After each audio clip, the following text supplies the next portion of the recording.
La différence entre l'islam et le christianisme est que le christianisme enseigne l'assurance du salut au travers de Jésus-Christ. Par contre, l'islam ne donne aucune assurance du salut auprès des musulmans. Je vais lire quelques sourates pour illustrer ce que je viens de dire. Lisons la sourate 7, ayat 8 à 9. Nous leur raconterons en toute connaissance ce qu'ils faisaient, car nous n'étions pas absents. Et la pesée ce jour-là sera équitable. Donc, celui dont les bonnes actions pèseront lourd, voilà ceux qui réussiront.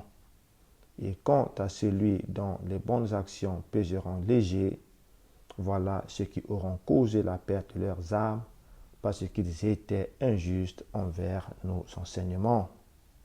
Nous pouvons aussi lire la sourate 23, ayat 102 à 103. Puis, quand on soufflera dans la trompe, il n'y aura plus de parenté entre eux ce jour-là, et ils ne se poseront pas de questions. Ceux dont la balance est lourde seront des bienheureux, et ceux dont la balance est légère seront ceux qui ont ruiné leurs propres âmes, et ils demeureront éternellement dans l'enfer. Nous voyons ici que le salut chez les musulmans dépendra de leurs œuvres. Si tu fais beaucoup de bonnes œuvres, tu iras au ciel. Si tu fais beaucoup de mauvaises œuvres, tu iras en enfer. Donc, il n'y a aucune assurance du salut. Même leur prophète lui-même n'était pas assuré de son salut. Nous pouvons lire dans Sahih al-Bukhari, hadith 91, 27, 70, 78. Nous allons voir dans cet hadith que le prophète lui-même n'était pas sûr de son salut. J'ai lu le passage.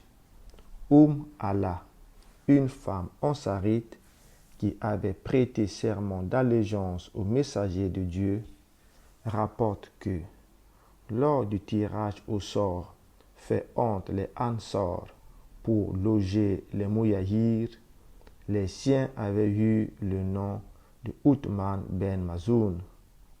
Allah, Uthman ben Mazoum, habita alors chez nous.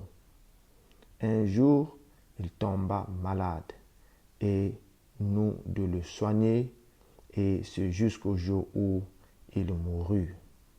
Nous le mîmes dans ses vêtements, puis le messager de Dieu arriva.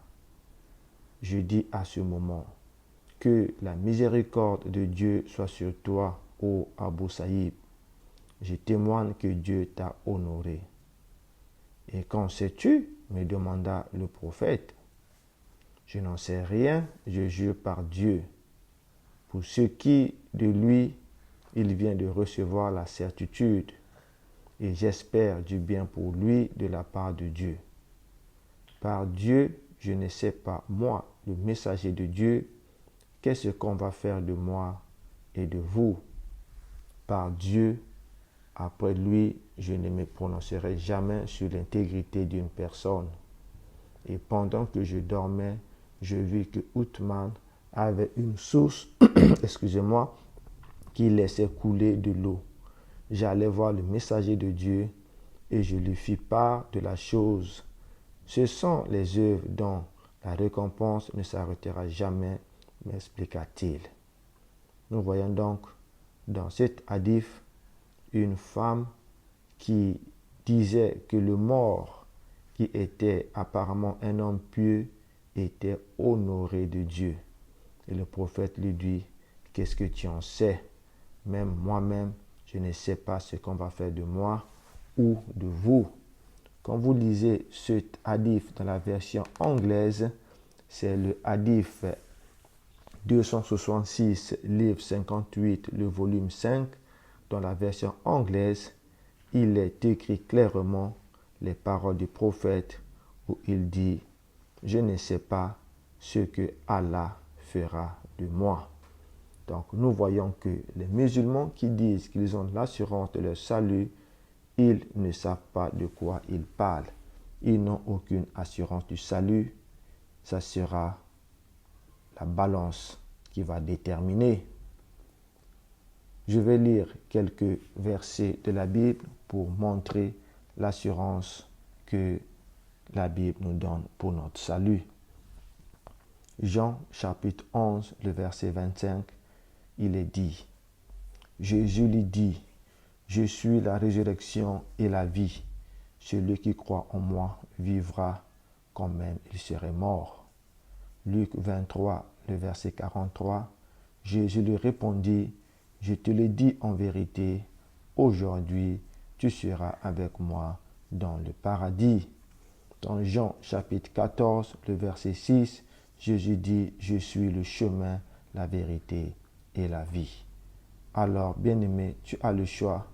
Continue à suivre une religion qui te donne aucune certitude du salut ou une religion qui te garantit le salut.